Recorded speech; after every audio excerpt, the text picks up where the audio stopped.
Eh bien salut à tous, j'espère que vous allez bien. Nous allons nous retrouver aujourd'hui dans une toute nouvelle vidéo où il va être question de la cyberattaque que la Grande Loge de France, donc la loge franc-maçonnique de France, est en train de subir actuellement. Vous avez peut-être pas dû le voir passer cette actualité, mais elle est hautement importante.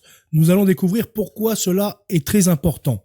Donc Sax, un Twitter, un hacker gentil on va dire, a tweeté récemment: la Grande Loge nationale française serait victime d'une cyberattaque par le groupe criminel Logbit.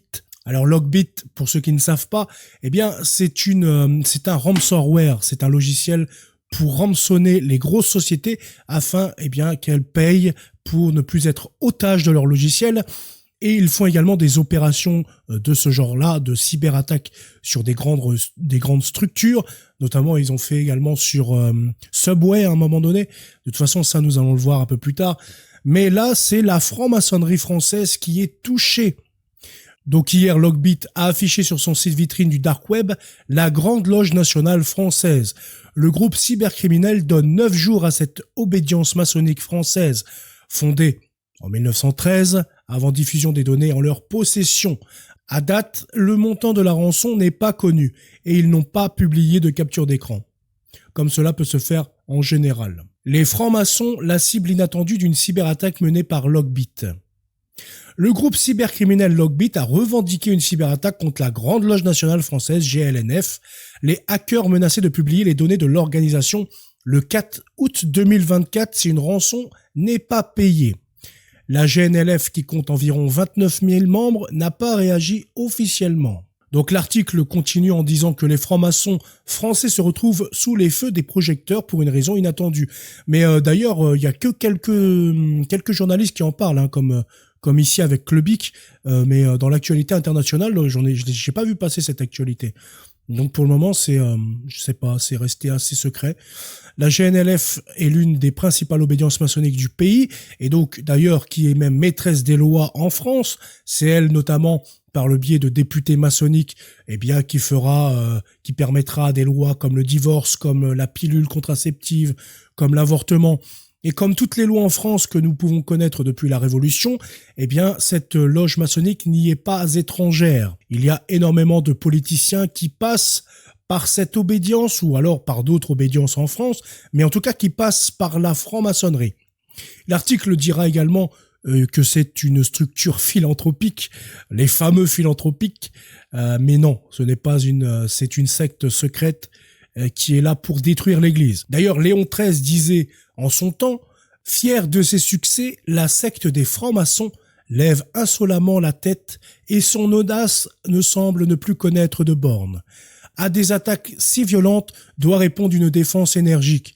Il faut donc que tous les gens de bien s'unissent, eux aussi, et forment une ligue immense d'action et de prière. Puisque de nos jours, plus que jamais s'infiltre dans les veines de la société humaine le venin pestilentiel de cette conspiration scélérate, au très grave préjudice des familles, des différents ordres de l'État et surtout de l'éducation de la jeunesse, notre plus ardent désir est de voir tous les gens de bien reconnaître la nécessité et prendre la résolution de mettre en commun leurs travaux et leur énergie pour ruiner les desseins secrets et les violences ouvertes des adversaires et de ne se soustraire, dans la voie que nous avons marquée, à aucun des devoirs qui s'imposent aux vaillants soldats de Jésus-Christ. Donc l'Église catholique, depuis toujours, a toujours dénoncé la secte franc-maçonne. Ça a toujours été une secte qui agissait contre le Seigneur.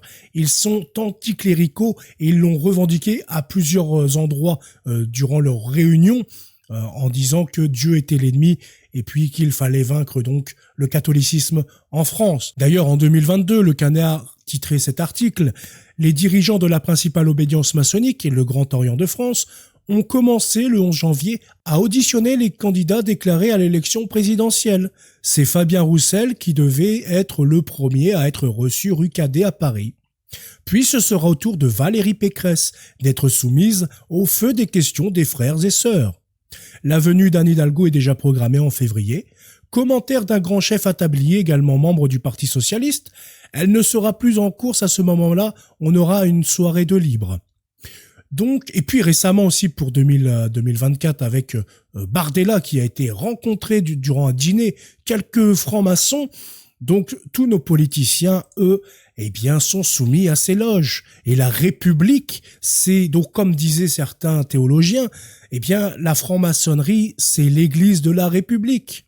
Voilà, la République, elle, son église, c'est la franc-maçonnerie, et la nôtre, c'est l'église catholique. Donc, il ne peut y avoir qu'une seule église de visible, une seule église qui agisse, et donc, c'est pour ça que cette fausse église, cette secte maçonnique, eh bien, est en confrontation avec l'Église catholique. Donc voilà pour la petite précision historique de ce qu'est la maçonnerie, de ce qu'est la Grande Loge nationale française.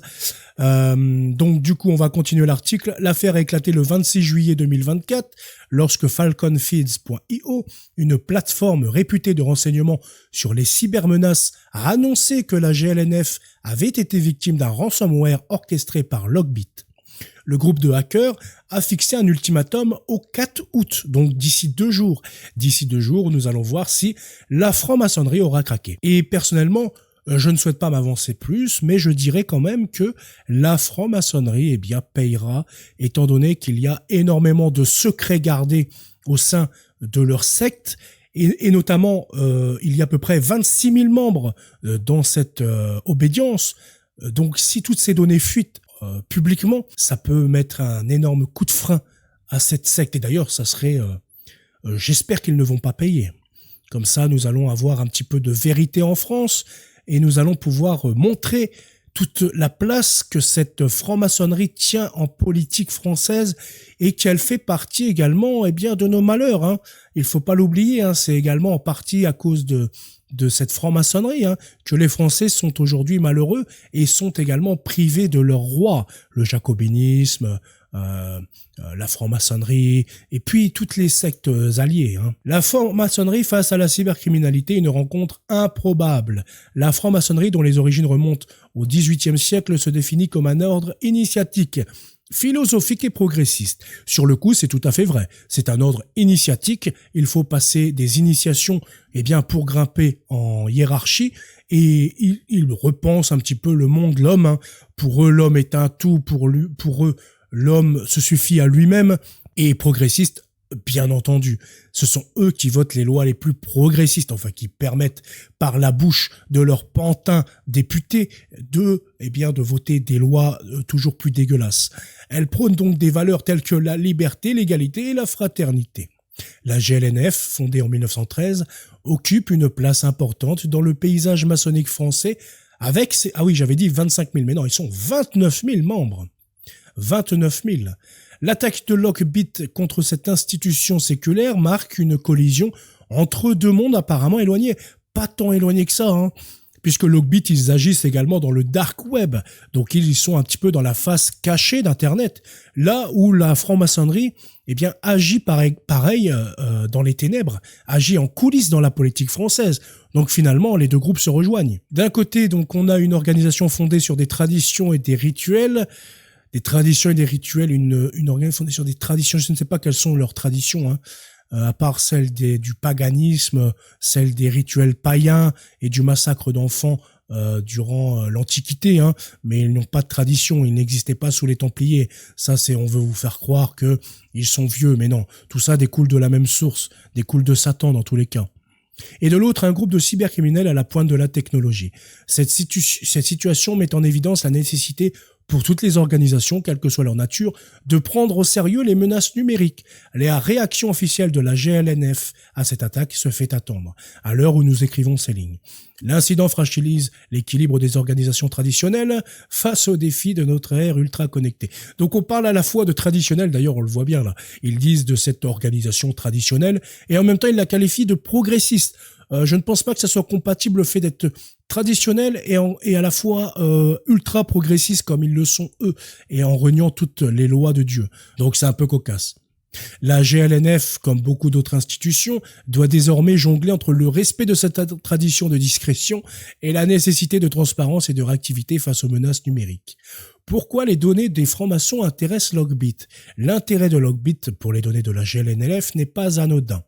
Les informations détenues par une organisation maçonnique sont particulièrement sensibles pour plusieurs raisons. Premièrement, l'appartenance à la franc-maçonnerie est souvent gardée confidentielle par choix personnel. Ce qui est d'ailleurs une grave erreur. Pétain avait interdit la franc-maçonnerie.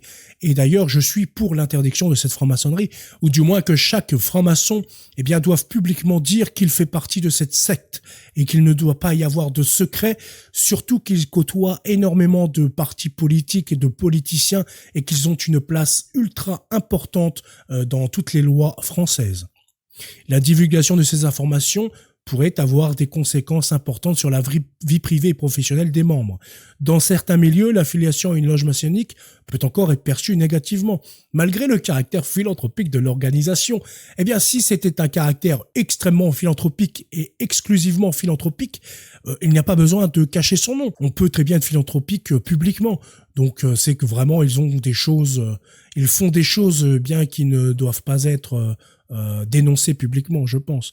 Ensuite, les données des francs-maçons peuvent inclure des informations sur leurs convictions philosophiques et spirituelles.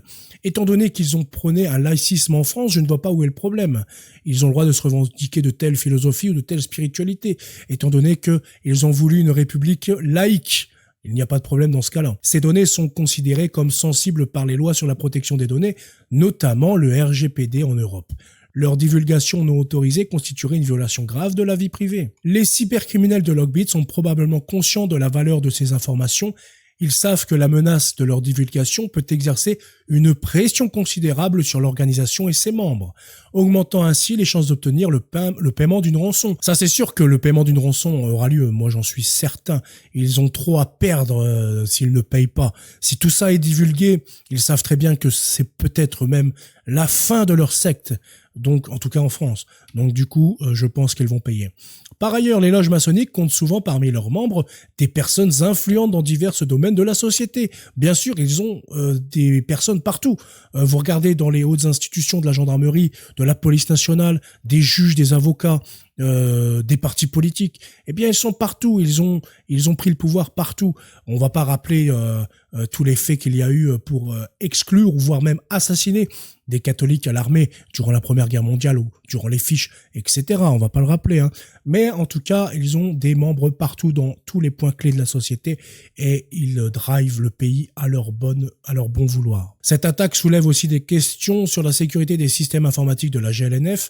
Si les organisations traditionnelles, parfois moins familières avec les enjeux de la cybersécurité, peuvent présenter des vulnérabilités exploitables par des groupes comme Logbit. Ne vous en faites pas qu'il doit y avoir tous les meilleurs cyberprotecteurs de France sur ce dossier-là. Ne vous en faites pas. Donc nous allons parler un tout petit peu de Logbit si vous voulez en savoir un tout petit peu plus sur eux. Comme je l'ai dit, ce sont les créateurs d'un ransom logiciel, c'est-à-dire un logiciel qui va s'installer sur votre ordinateur, mais qui touche plutôt les grosses entreprises afin de leur soutirer de l'argent en prenant pour otage leurs données et puis surtout les secrets commerciaux, les secrets industriels, etc. Donc là, Logbit, c'est vraiment à la pointe de la technologie parce qu'il s'attaque vraiment à des entreprises très très bien protégées. Il ne s'attaque pas aux particuliers. Le groupe cybercriminel Logbit, formé en septembre 2019, se distingue par une structure et des critères de recrutement basés sur la réputation et les compétences techniques. Donc là, en fait, pour Logbit, à la différence d'Anonymous, tout le monde peut se revendiquer hacker et tout le monde peut lancer sa petite vague de hack sous le prétexte qu'il souhaite, alors que Logbit, c'est quelque chose qui est fermé et le recrutement est très strict. Ils prennent que les meilleurs hackers et ceux qui ont prouvé leurs compétences. Logbit est donc à l'origine de 1700 attaques dans le monde depuis 2020. Logbit 3.0 a notamment attaqué de grandes entreprises stratégiques comme Thales, Continental et TSMC. Donc en 2024, il y a eu une opération de police internationale, l'opération Chronos, qui a mis un coup de frein aux opérations de ce groupe. Développement, on peut parler un tout petit peu de l'histoire. Russophone, il revendique le fait que ses membres soient nés dans d'anciennes républiques soviétiques. De ce fait, il ne s'en prend pas aux intérêts russes, ni à ceux de pays de l'ex-URSS. Par extension, afin d'avoir la paix avec le pouvoir russe en place, ses alliés sont laissés tranquilles.